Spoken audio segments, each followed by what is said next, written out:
عنوان پر پرمغز خطاب فرمائیں، اور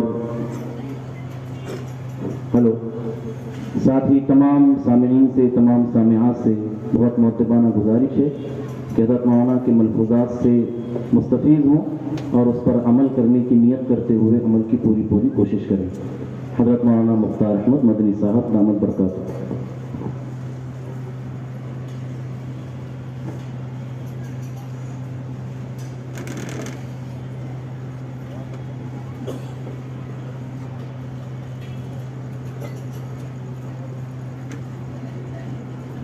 السلام علیکم ورحمۃ اللہ وبرکاتہ۔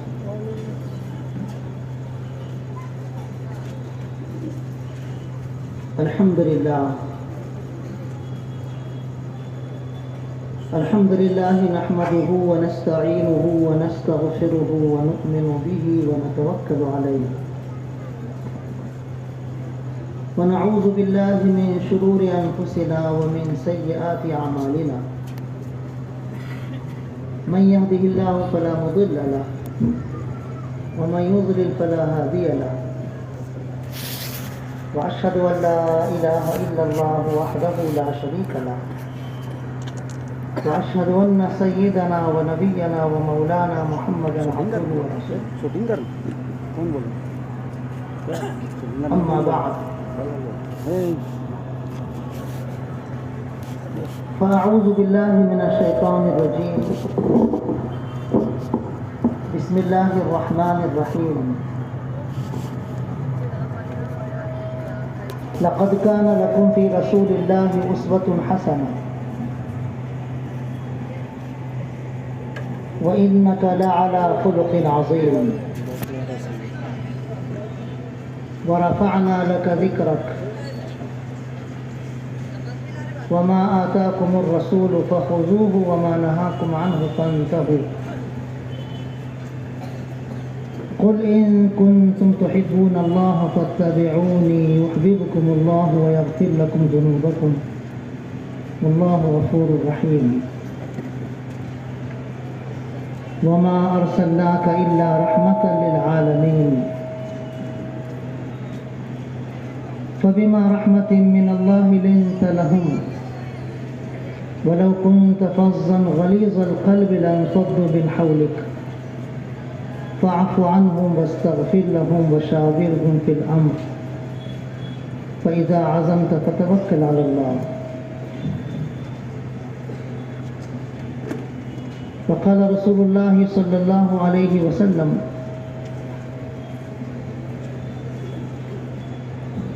إن أثقل شيء يوضع في ميزان المؤمن يوم القيامة خلق حسن،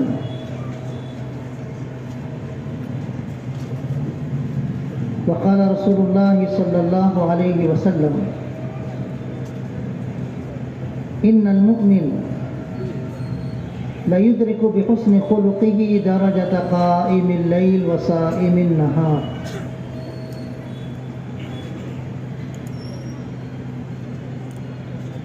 وقال رسول الله صلى الله عليه وسلم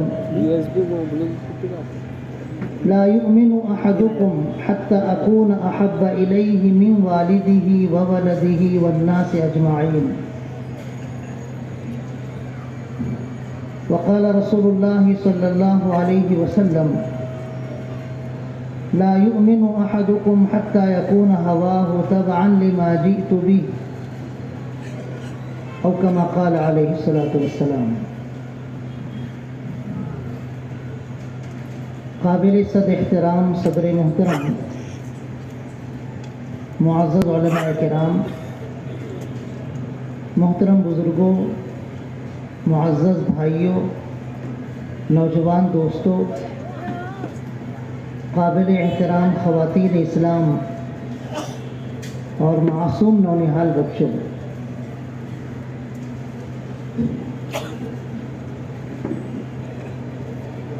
اللہ کے رسول صلی اللہ علیہ وسلم کی بعثت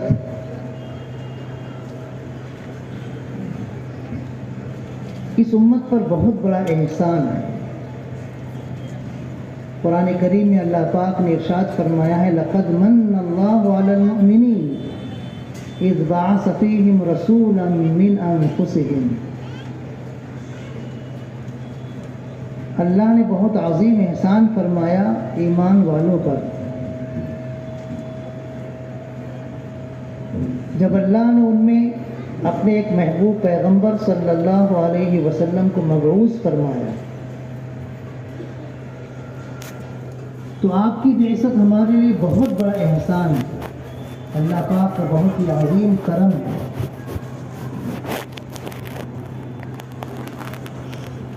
امت اگر اپنے محبوب پیغمبر صلی اللہ علیہ وسلم کی صحیح قدر کر لے تو امت کے سارے مسائل حل ہو جائیں گے. آج مسائل بہت سارے ہیں. مسلمانوں کی غربت کا مسئلہ، مسلمانوں کی کمزوری اور بے وزنی کا مسئلہ،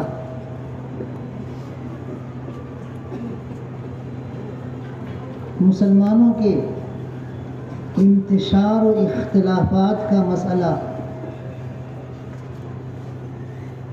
مسلمانوں کے علم سے دور رہ کر جہالت کی اندھیریوں میں زندگی گزارنے کا مسئلہ، بہت سارے مسائل ہیں. اگر امت اپنے محبوب پیغمبر صلی اللہ علیہ وسلم کی صحیح قدردانی کر لے تو یہ سارے مسائل، اور بھی ان کے علاوہ کچھ مسائل ہو سکتے ہیں، وہ سب حل ہو جائیں. لیکن افسوس کی بات یہ ہے کہ امت کا نوجوانوں کا طبقہ، معصوم بچوں کا طبقہ، خواتین کا طبقہ، بڑی عمر کے مسلمانوں کا طبقہ، غریبوں اور مالداروں کا طبقہ، ہر طبقہ حضور اکرم صلی اللہ علیہ وسلم کی قدردانی سے بہت دور ہے.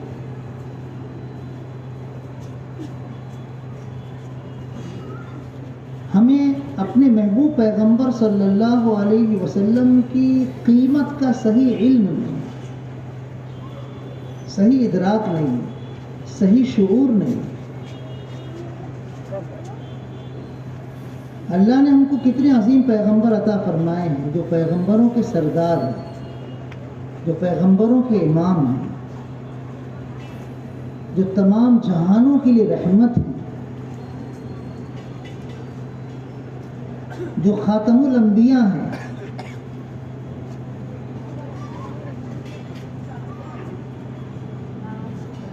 اتنے عظیم پیغمبر اللہ نے ہمیں عطا فرمائے، لیکن امت صرف شکلی اور ظاہری رسم و رواج میں گم ہو گئی ہے.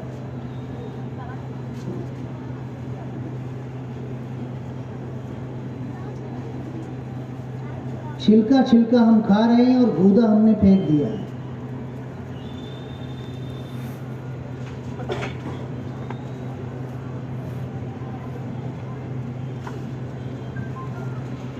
صحابہ کرام رضی اللہ عنہم کی دیکھی قدردانی کیسی عجیب تھی.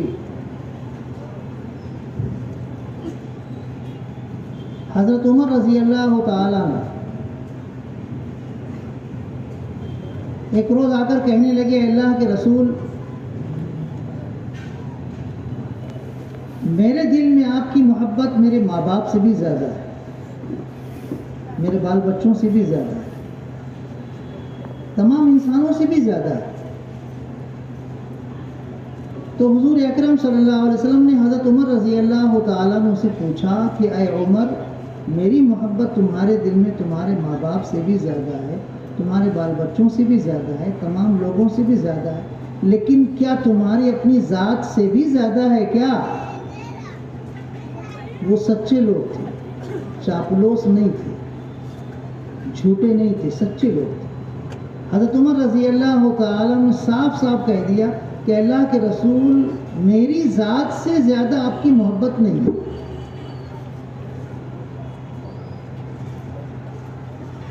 تو حضور اکرم صلی اللہ علیہ وسلم نے کہا کہ ابھی تمہارا ایمان کامل نہیں ہوا.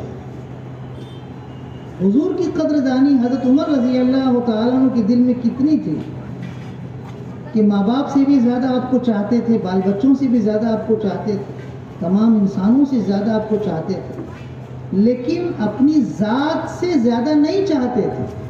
تو حضور نے فرمایا تمہارا ایمان ابھی کامل نہیں ہوا. حضرت عمر رضی اللہ عنہ عزم کے پکے تھے، ارادے کے دھنی تھے.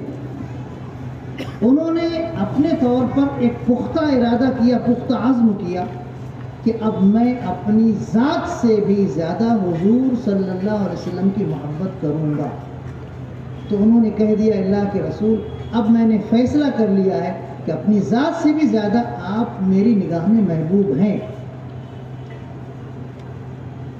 تو حضور اکرم صلی اللہ علیہ وسلم نے ارشاد فرمایا الآن یا عمر او کما قال، اب آئے عمر تمہارا ایمان کامل ہوا ہے. حضور اکرم صلی اللہ علیہ وسلم اتنے عظیم پیغمبر ہیں کہ ہماری نگاہوں میں آپ کی قدر اتنی ہونی چاہیے کہ نہ ماں باپ کی اتنی قدر ہو، نہ بال بچوں کی، نہ دنیا کی کسی اور شخص کی، اور نہ ہی اپنی ذات کی. تو واقعی ہم حضور اکرم صلی اللہ علیہ وسلم کو پہچاننے والے، آپ کی قدر دانی کرنے والے مانے جائیں گے. آج اگر ہمارا امتحان ہوتا ہے تو کبھی ہم حضور اکرم صلی اللہ علیہ وسلم کو اور اپنے والدین کو دونوں کو سامنے رکھ کر والدین کو زیادہ چاہنے لگتے ہیں، کبھی حضور اکرم صلی اللہ علیہ وسلم کو اپنے بال بچوں کو سامنے رکھ کر بال بچوں کو زیادہ چاہنے لگتے ہیں، کبھی حضور اکرم صلی اللہ علیہ وسلم اور کسی اور شخص کو سامنے رکھ کر اس کو زیادہ چاہنے لگتے ہیں، کبھی حضور اکرم صلی اللہ علیہ وسلم اور خود اپنی ذات کو سامنے رکھ کر اپنی ذات کو زیادہ چاہنے لگتے ہیں. تو اس کا مطلب ہے کہ ہم نے اپنے محبوب پیغمبر صلی اللہ علیہ وسلم کو صحیح پہچانا نہیں.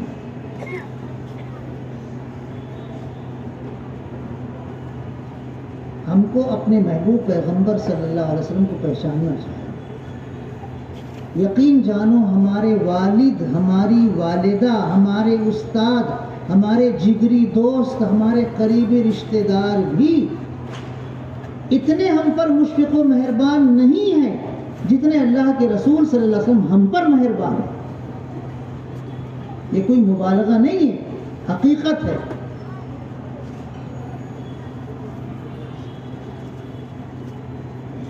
حضور اکرم صلی اللہ علیہ وسلم معراج میں تشریف لے گئے.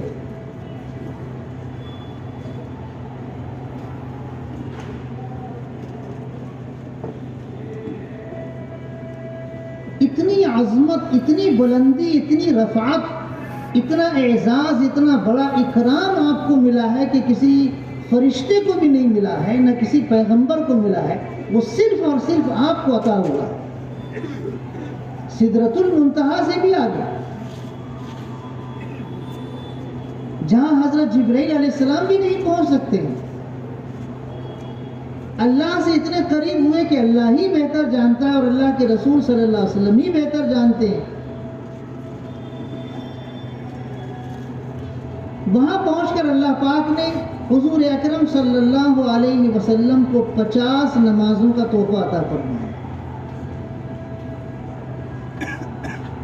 حضور اکرم صلی اللہ علیہ وسلم کو ہمیشہ اپنی امت کی فکر رہتی تھی، ہمیشہ. حضرت عائشہ صدیقہ رضی اللہ تعالیٰ عنہ فرماتی ہیں کہ جب کوئی حکم اللہ کی طرف سے سخت آتا تھا، ٹائٹ آتا تھا، امت کے لیے شدت والا آتا تھا، سختی والا آتا تھا، تو اللہ کے رسول صلی اللہ علیہ وسلم اللہ سے درخواست کرتے تھے کہ اللہ میری امت کمزور ہے، ذرا اس حکم کو نرم کر دیجیے، اس حکم کو آسان کر دیجیے. یہ آپ کی دلی تمنا ہوتی تھی، اور آپ کا یہ اپنی امت کے تعلق سے ہمیشہ یہ رول رہا ہے اور طرز رہا ہے.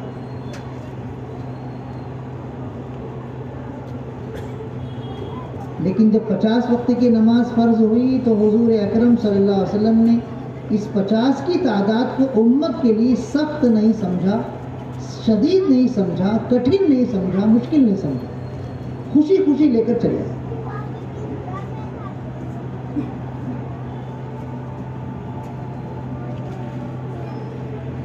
حضرت موسیٰ علیہ السلام کو بڑا اشتیاق تھا، بڑا شوق تھا.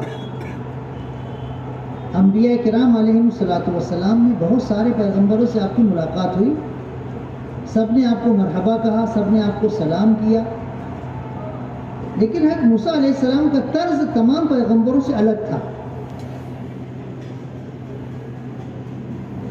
حضور اکرم صلی اللہ علیہ وسلم سے ملاقات ہوئی، ملاقات ہونے کے بعد آپ آگے بڑھے تو حضرت موسیٰ علیہ السلام رونے لگے۔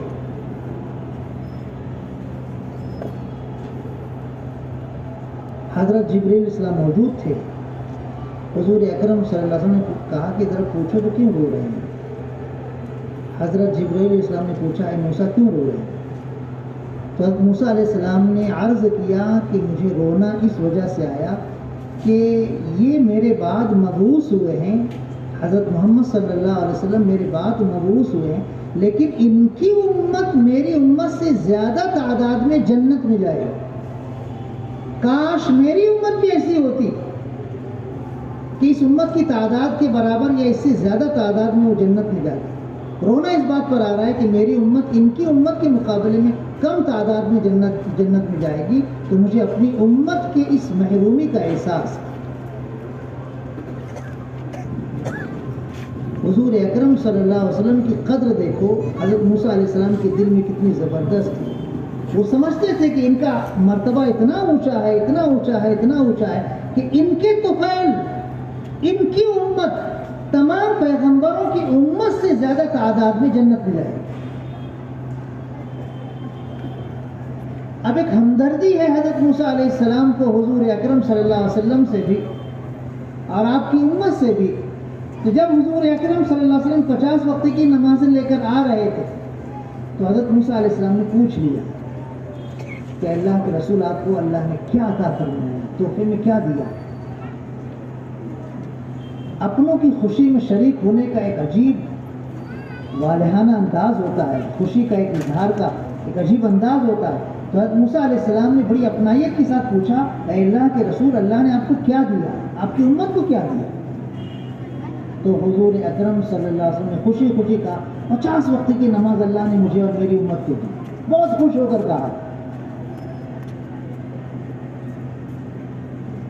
حضرت موسیٰ علیہ السلام کو ہمدردی تھی اس امت سے، وہ کہنے لگے اللہ کے رسول یہ بہت بڑی تعداد ہے، اس کو کم کرا لیجیے۔ حضور اکرم صلی اللہ علیہ وسلم پیغمبروں کی سردار ہیں، انبیاء کرام علیہم السلام میں اتنی محبت ہوتی ہے ایک دوسرے سے کہ سگے بھائی میں بھی اتنی محبت نہیں ہوتی۔ تو حضرت موسیٰ علیہ السلام کا یہ کہنا کہ کچھ اور تعداد کم کرا لیجیے، بہت زیادہ تعداد ہے، بہت بڑی تعداد ہے، تو حضور اکرم صلی اللہ علیہ وسلم چاہتے تو نہیں تھے کہ 50 کی تعداد کچھ کم کرائی جائے۔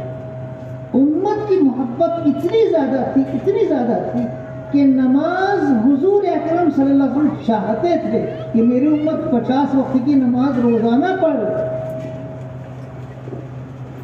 ماں باپ چاہتے ہیں نا کہ میرا بیٹا کچھ بن جائے، کچھ ترقی کر لے، کچھ خوبیاں اور کمالات اس کے اندر آ جائیں، ہر ماں باپ چاہتے ہیں۔ تو حضور اکرم صلی اللہ علیہ وسلم ہر ماں باپ سے بھی زیادہ تمنا رکھتے تھے کہ میری امت ساری امتوں سے زیادہ بلند مرتبے والی رہے، کہ دوسری امتیں نمازیں اتنی زیادہ تعداد میں پڑھتی نہیں تھی، میری امت 50 وقت کی نماز پڑھے گی۔ کتنا بڑا اللہ کی طرف سے انعام ہے اور کتنا بڑا اعزاز ہے کہ اللہ نے 50 وقت کی نمازوں کا حکم دیا میری امت کو، لیکن ایک پیغمبر کہہ رہے ہیں کم کرا لو۔ تو حضور اکرم صلی اللہ علیہ وسلم کا دل رکھنے کے لیے چلے گئے اللہ کی بارگاہ میں اور اللہ سے درخواست کی کہ اللہ میری امت 50 وقت کی نماز پڑھے گی، لیکن آپ اس میں کچھ کم کر دیں گے تعداد میں تو بڑا کرم ہوگا۔ اللہ نے اس میں کچھ تعداد کم کی، کچھ روایتوں میں 10، کچھ روایتوں میں 5۔ حضرت موسیٰ علیہ السلام سے پھر ملاقات ہوئی، پھر پوچھا کتنا کم ہوا، بتائے اتنا کم ہوا، ارے یہ اتنی زیادہ ہے اور کم کراؤ۔ ایسے کم کراتے کراتے آخر میں صرف 5 وقت کی نمازیں رہ گئی۔ تو حضور اکرم صلی اللہ علیہ وسلم سے حضرت موسیٰ علیہ السلام کہنے لگے کہ اور کم کرا لیجئے، میری امت بنی اسرائیل پر 2 وقت کی نماز فرض تھی، لیکن میری امت 2 وقت کی نماز نہیں پڑھتی تھی تو اللہ کے غضب کا شکار ہو گئی. کہیں آپ کی امت 5 وقت کی نماز کی پابندی نہ کر کے اللہ کے غضب کا شکار نہ ہو جائے. جاؤ اور کم کرو. بیٹا اگر پڑھ لکھ کر اونچے مقام پر پہنچتا ہے تو ماں باپ کا سر بھی اونچا ہو جاتا ہے، ان کا دل بھی پھول جاتا ہے، سینہ بھی پھول جاتا ہے کہ میرا بیٹا اتنے بڑے مرتبے پر پہنچ گیا، میرے بیٹے نے اتنا بڑا مقام حاصل کر لیا. وہ اپنے بیٹے کی صلاحیتوں پر ناز کرتے ہیں ماں باپ. حضور اکرم صلی اللہ علیہ وسلم ماں باپ سے بھی زیادہ امت کے حق میں مشفق و مہربان ہیں. آپ نے کہا مجھے اب شرم آتی ہے اللہ کی بارگاہ میں جاتے ہوئے اور کچھ اور کم کراتی ہے. کیوں؟ ابھی تک تو جا رہے تھے کم کرانے کے لیے، اب کیوں نہیں؟ آپ غور کیجیے، اس پوائنٹ پر غور کیجیے. 50 سے کم ہوتے ہوتے ہوتے ہوتے کراتے کراتے کراتے 5 کے بعد کیوں نہیں کم کرائے؟ آپ کے سامنے بنی اسرائیل کا حوالہ دیا گیا تھا کہ بنی اسرائیل 2 وقت کی نماز نہیں پڑھتے تھے، اللہ کے غضب کا شکار ہو گئے.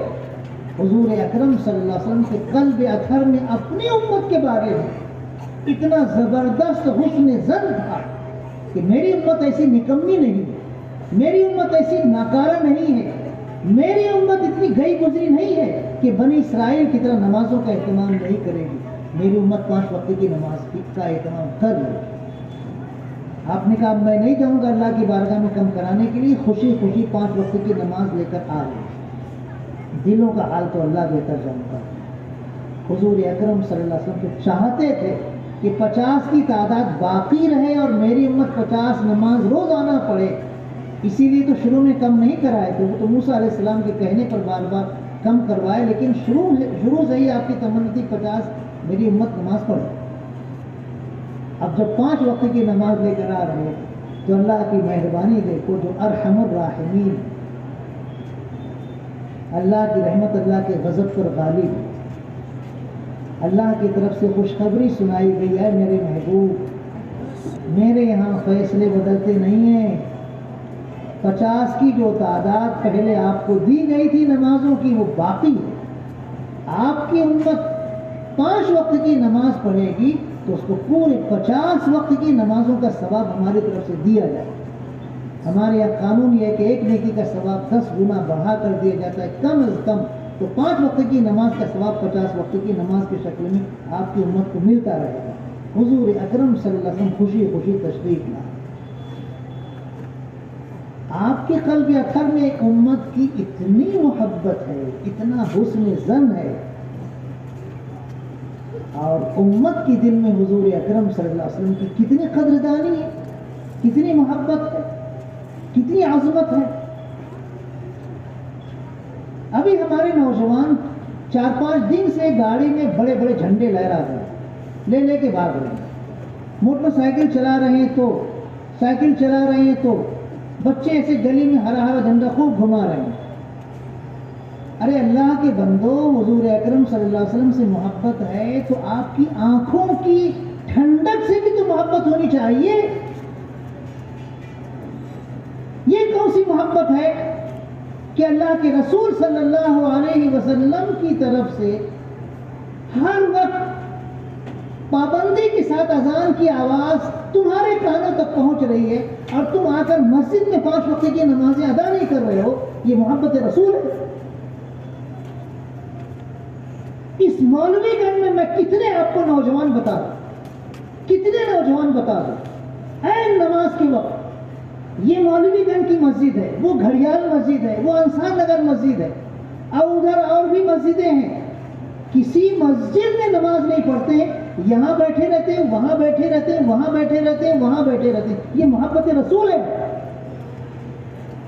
صرف 12 ربیع الاول ہی کو آپ کی محبت رسول میں جوش آتا ہے اور جھنڈے لہرانا شروع کر دیتے ہیں اور اپنے آپ کو عاشق رسول بنانا اور ظاہر کرنا چاہتے ہو. کیا اللہ آپ کی اس حرکت کو جانتا نہیں؟ آپ مسجد میں نہیں آتے ہو، نماز نہیں پڑھتے ہو اور اپنے آپ کو عاشق رسول کہتے ہو. عشق رسول بہت بڑا انعام ہے اللہ کی طرف سے. عشق رسول، محبت رسول اللہ کا بہت بڑا تحفہ ہے، مسلمانوں کو اللہ نے عطا فرمایا. یہ عشق رسول، یہ محبت رسول کامل ہونا چاہیے، کامل، مضبوط ہونا چاہیے، مضبوط، پھسپھسا نہیں ہونا چاہیے، ناقص نہیں ہونا چاہیے. ہم آپس میں بیٹھ کر موبائل دیکھ رہے ہیں، موبائل سے شغف کر رہے ہیں، گیم کھیل رہے ہیں، اذان کی آواز بھی ہمیں سنائی نہیں دے رہی ہے. یہی مولوی گنج میں نے 4 بجے رات کو، 4:30 بجے رات کو، 3:45 بجے رات کو، 3:30 بجے رات کو نوجوانوں کو دیکھا ہے ایئر فون لگا کر موبائل لے کے بیٹھے ہیں. اللہ کے بندوں، کم از کم وضو کر کے مسجد میں جا کر چند رکعتیں تہجد کی پڑھ لیتے تو تمہاری زندگی سونے سے زیادہ قیمتی ہو جاتی، سونے سے زیادہ قیمتی ہو جاتی. لیکن وہ کیا تہجد پڑھیں گے، فجر کی نماز بھی نہیں پڑھتے ہیں، فجر کی نماز بھی نہیں پڑھتے ہیں. کتنے مرتبہ رات میں میرا آنا ہوا سفر کر کے، 2 بجے رات کو، 1:30 بجے رات کو، 1 بجے رات کو، 3 بجے رات کو. چوک میں کچھ ادھر مسلمان بیٹھے ہیں، کچھ ادھر مسلمان بیٹھے ہیں، کچھ ادھر مسلمان بیٹھے ہیں، کچھ ادھر مسلمان بیٹھے ہیں. اور جب فجر کی نماز میں دیکھو تو ان کا آتا پتہ رہتا نہیں. 12 ربیع الاول آتا ہے تو سارے مسلمان بالکل تر و تازہ ہو جاتے ہیں، ہرے بھرے ہو جاتے ہیں. محبت رسول کا ایسا اظہار کرتے ہیں جیسے ان سے بڑا عاشق رسول کوئی ہے ہی نہیں، ان سے بڑا محبت رسول کرنے والا کوئی ہے ہی نہیں. ہماری زندگی میں قرآن کی تلاوت نہیں ہے، ہماری زندگی میں حضور اکرم صلی اللہ علیہ وسلم کی سنتیں نہیں ہیں، ہماری زندگی میں حضور اکرم صلی اللہ علیہ وسلم کی اخلاق حسنہ نہیں ہے. کس منہ سے ہم کہتے ہیں کہ ہم عاشق رسول ہیں؟ حضور اکرم صلی اللہ علیہ وسلم کے اخلاق دیکھو، آسمان کی بلندیوں کو چھو رہے ہیں، اور ہمارے اندر تو اخلاق کی کوئی ذرا سی رمق بھی نہیں نظر آتی. رمضان میں ہم نے دیکھا ہے، یہی اسی چوک میں، رمضان میں روزہ کھولنے سے پہلے بھی، روزہ کھولنے کے بعد بھی جھگڑا ہوا ہے. یہ حسن اخلاق ہے، یہ مسلمان ہے. شاعر نے کہا یہ مسلمان ہے جنہیں دیکھ کے شرمائے یہود. یہ صورتحال یہاں رمضان میں نظر آتی ہے، جھگڑے ہوتے ہیں، جھگڑے. رمضان تو اللہ کی رحمتوں کا مہینہ ہے. رمضان میں تو سرکش شیاطین کو جکڑ دیا جاتا ہے. رمضان میں تو وہ مسلمان بھی مسجد میں آ کر ٹوپی پہن کے نماز کے پابند ہو جاتے ہیں جو صرف عام دنوں میں جمعہ ہی کی نماز پڑھتے ہیں، اور اس میں بھی ہمارا حال یہ ہے کہ جھگڑے کرتے ہیں. حضور اکرم صلی اللہ علیہ وسلم نے وارننگ دی تھی، وارننگ،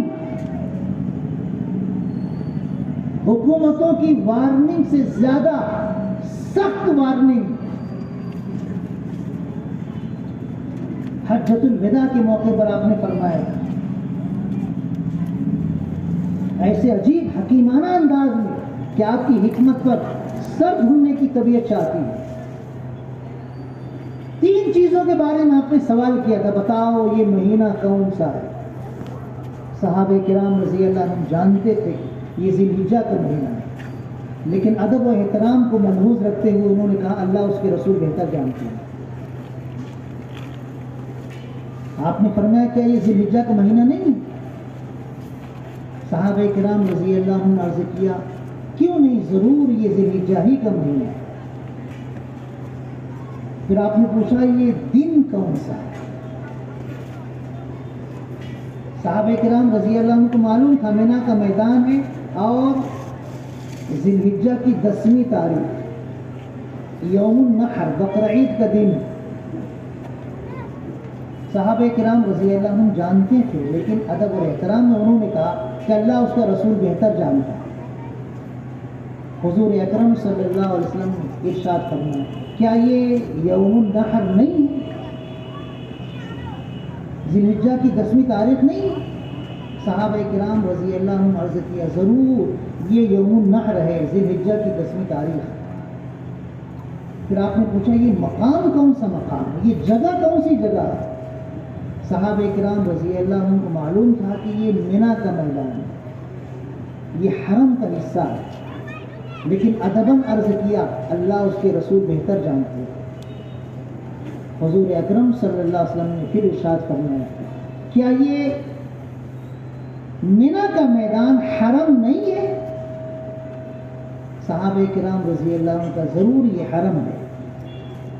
آپ نے فرمایا جیسے آج کا دن اس مہینے میں اس مقام میں محترم ہے، ایسے تم سارے اہل ایمان کا خون، اہل ایمان کی جان، اہل ایمان کی مال، اہل ایمان کی عزت و آبرو ایک دوسرے کے لیے محترم ہے۔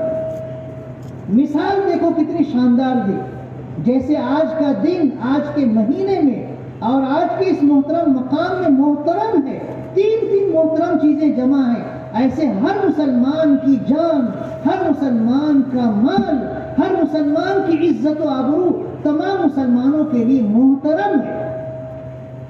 یہ آپ کا پیغام ہے، آپ کی وارننگ ہے۔ اور پھر آپ نے فرمایا کہ میرے بعد، میری وفات کے بعد کہیں ایسا نہ ہو کہ تم آپس میں ایک دوسرے کے خلاف ہتھیار اٹھا لو، اگر ایسا کیے تو کفر تک پہنچ جاؤ، ایمان سے خارج ہو جاؤ۔ یہ وارننگ دی تھی آپ نے،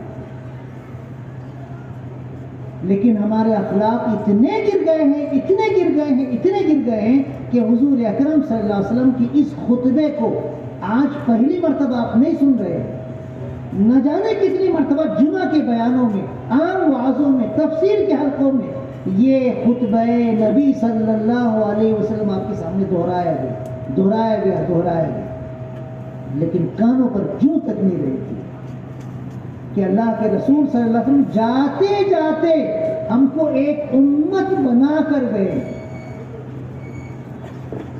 الوداعی حج ہے، الوداعی خطبہ ہے، اور آپ ارشاد فرمانے مل جل کر رہنا، ایک دوسرے کے ساتھ ہمدردی و غمخواری کرنا، جھگڑے مت کرنا، لڑائی مت کرنا، ایک دوسرے کی عزت و احترام کا خیال رکھنا، ایک دوسرے کی جان و مال کا خیال رکھنا۔ لیکن مسلمان آج دیکھو کسی جگہ ایسا نہیں ہے کہ وہ ایک دوسرے کے ساتھ مل جل کر رہتا ہوا نظر آتا ہے۔ ابھی الیکشن آنے دیجیے، ہمارے درمیان کیسی دراریں پڑیں گی، کیسے خندق کھدے گی اور کیسے فرق ہوں گے، آپ دیکھو گے لگے گا نہیں کہ مسلم معاشرہ۔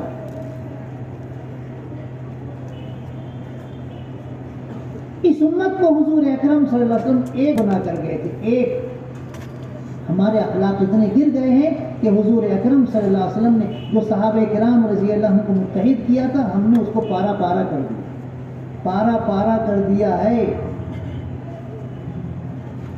سیاست میں ہم متحد نہیں ہیں، تعلیم میں ہم متحد نہیں ہیں، دین کے شعبوں میں ہم متحد نہیں ہیں، دینی مسلک میں ہم متحد نہیں ہیں، کاروبار میں ہم متحد نہیں ہیں۔ کون سا ایسا پلیٹ فارم ہے جس میں ہم ایک صف میں کھڑے نظر آتے ہیں؟ بتائیے مجھے۔ اللہ کے رسول صلی اللہ علیہ وسلم نے ایک مرتبہ یہ سنا کہ کسی محلہ میں مسلمانوں کا جھگڑا ہو گیا ہے۔ آپ نے حضرت بلال رضی اللہ تعالیٰ عنہ سے کہا، بلال میں جا رہا ہوں اس محلے میں مسلمانوں کا جھگڑا توڑانے کے لیے، اگر مجھ کو دیر لگے گی اور نماز کا وقت ہو جائے گا تو تم لوگ نماز پڑھ لینا۔ یہ وہی نماز ہے جو 50 نماز لے کر خوشی خوشی آپ آ رہے ہیں، یہ وہی نماز ہے جو آپ کی آنکھوں کی ٹھنڈک ہے، یہ وہی نماز ہے جس کے بارے میں آپ نے فرمایا تھا کہ میری طبیعت چاہتی ہے کہ نماز کے وقت جو مسلمان گھروں میں رہتے ہیں نماز نہیں پڑھتے ان کے گھروں کو آگ لگاتے ہیں، یہ وہی نماز ہے۔ لیکن حضور اکرم صلی اللہ علیہ وسلم کا امت کو جوڑنے کا انداز دیکھو، اس سے بھی زیادہ اونچے درجے کا۔ آپ مؤذن رسول مسجد نبوی کے مؤذن حضرت بلال رضی اللہ تعالیٰ عنہ کو ارشاد فرما رہے ہیں، بلال میں جا رہا ہوں مسلمانوں کو جھگڑا توڑانے کے لیے، اگر مجھے آنے میں دیر ہو گئی اور نماز کا وقت ہو گیا تو تم لوگ نماز پڑھ لو. مسلمانوں کو جوڑنا اتنا اہم ہم سمجھتے ہیں. ہم آسانی سے جھگڑا پیدا کر دیتے ہیں, آسانی سے امت کے اندر انتشار و افتراق پیدا کر دیتے ہیں. کیا ہمارا فائدہ ہے؟ دنیا کا تھوڑا سا فائدہ ہوگا بس, آخرت میں تو اتنا بڑا نقصان ہوگا ہمارا جھگڑا کرنے کی وجہ سے, ایک دوسرے کو جھگڑا میں لگانے کی وجہ سے, کہ ہم اس کو آخرت میں جا کر ہی سمجھیں گے کہ اس کی خطرناکی کتنی زیادہ ہے, اس کی شناعت کتنی زیادہ ہے, اس کا خزانہ کتنا زیادہ ہے.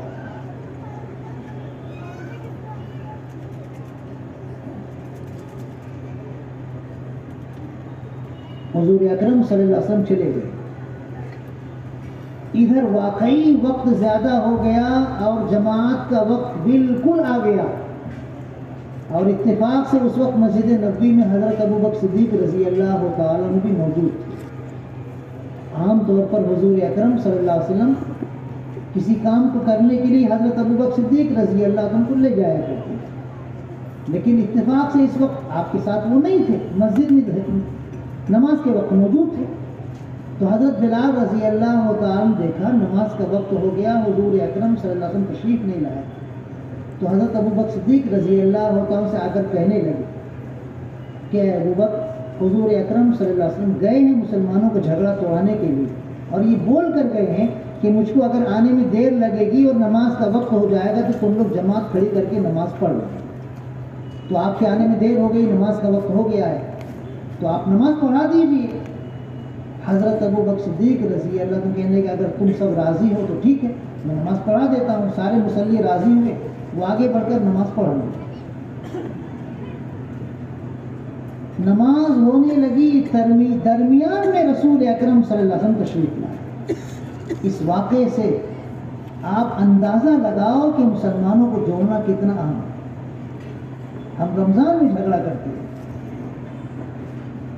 اللہ کے بندوں مل جل کر رہو. ہماری بربادی کے لیے دشمنوں کی کوئی چال اور کوئی سازش ضروری نہیں ہے. ہماری بربادی کے لیے ہمارا اختلاف, ہمارا آپسی جھگڑا ہی کافی ہے. حضرت عبداللہ ابن مسعود رضی اللہ تعالی عنہ بہت مشہور صحابی ہیں, قرآن کے بہت جید حافظ اور عالم. حضور اکرم صلی اللہ علیہ وسلم نے اپنے زمانے میں, اپنی زندگی میں 4 صحابہ رضی اللہ عنہم کا نام لے کر کہا تھا تمام مسلمانوں سے, 4 صحابہ ہیں, یہ مجھ سے قرآن اتنا اچھا پڑھ چکے ہیں, یاد کر چکے ہیں کہ میں ان کے لیے اجازت دے رہا ہوں کہ تم ان سے قرآن پڑھ سکتے ہو. ان 4 میں سب سے پہلا نام حضور اکرم صلی اللہ علیہ وسلم جو لیا ہے وہ حضرت عبداللہ ابن مسعود رضی اللہ تعالیٰ کا نام لیا ہے.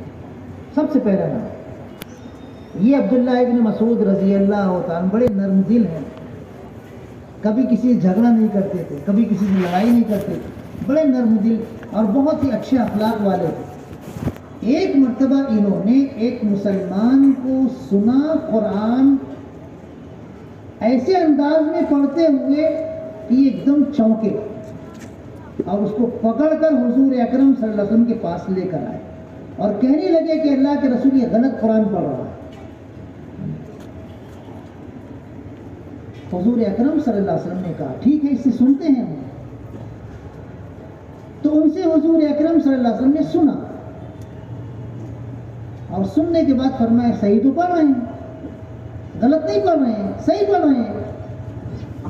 اب حضرت عبداللہ ابن مسعود رضی اللہ عنہ کو بہت شک شبہ ہوا کہ یہی سورہ قرآن کریم کا یہی مقام میں نے خود حضور اکرم صلی اللہ علیہ وسلم سے سیکھا, وہ دوسرے انداز کا تھا, اور آج یہ میرے سامنے حضور کے سامنے دوسرے انداز میں پڑھ کر سنا رہا ہے, اور حضور کہہ رہے صحیح ہے.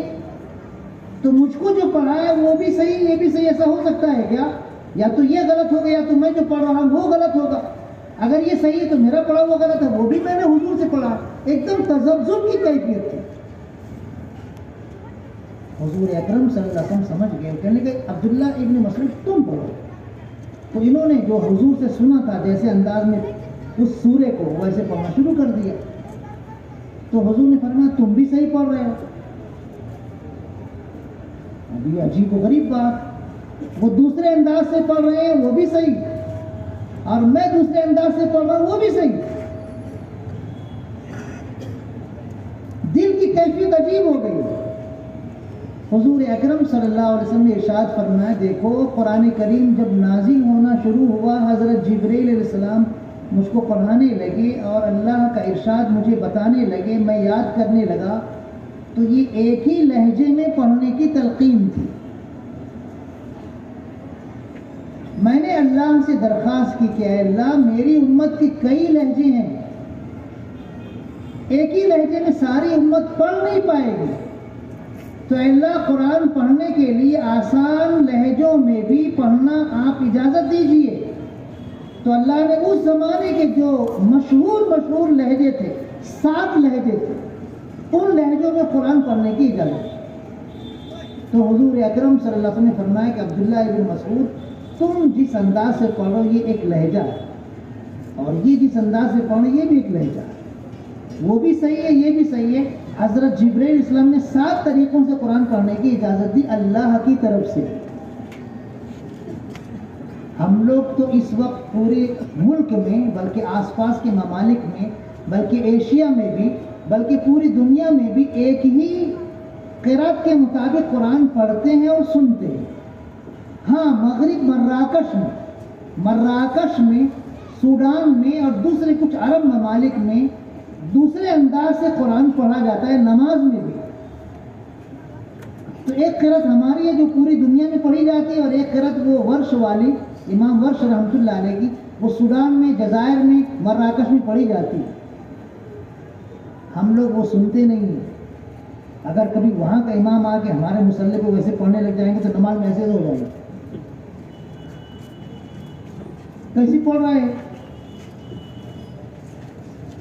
جیسے مثال کے طور پر وَالضُّحَىٰ وَاللَّيْلِ إِذَا سَجَىٰ، ہم لوگ پڑھتے ہیں نا وَالضُّحَىٰ وَاللَّيْلِ إِذَا سَجَىٰ، اس کا ایک لہجہ ہے وَالضُّحَىٰ وَاللَّيْلِ إِذَا سَجَىٰ، دعا نہیں دوحے.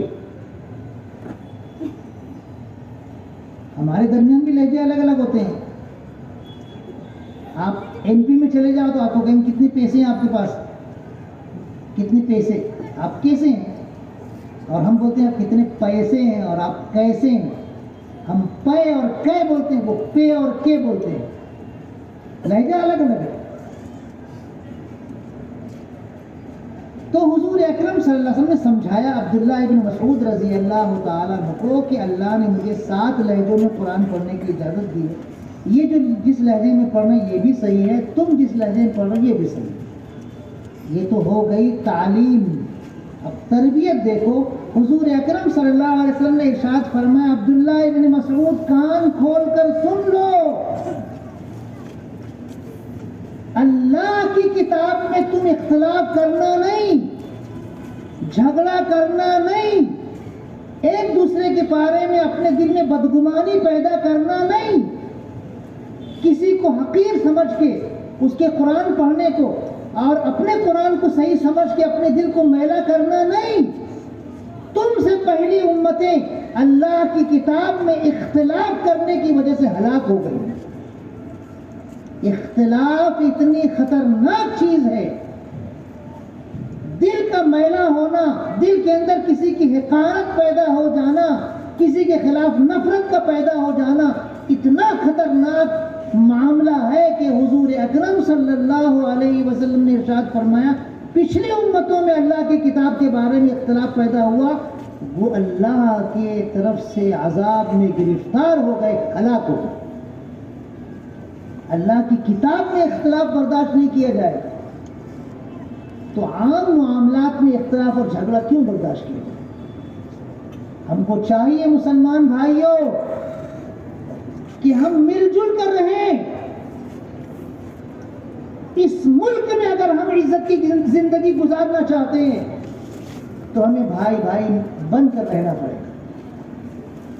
بہت ہو گیا مسلک کی بنیاد پر ہمارا اختلاف، بہت ہو گیا سیاست کی بنیاد پر ہمارا اختلاف. بہت ہو گیا اسکول اور کالج کی بنیاد پر ہمارا اختلاف، بہت ہو گیا برادری کی بنیاد پر ہمارا اختلاف. خدا کے لیے اب ہم کو مل جل کر بھائی بھائی بن کر رہنا ہی پڑے. اگر اب بھی ہم بھائی بھائی بن کر نہیں رہے تو آئندہ زمانہ ہمارے لیے تباہی و بربادی کا زمانہ ہو سکتا ہے.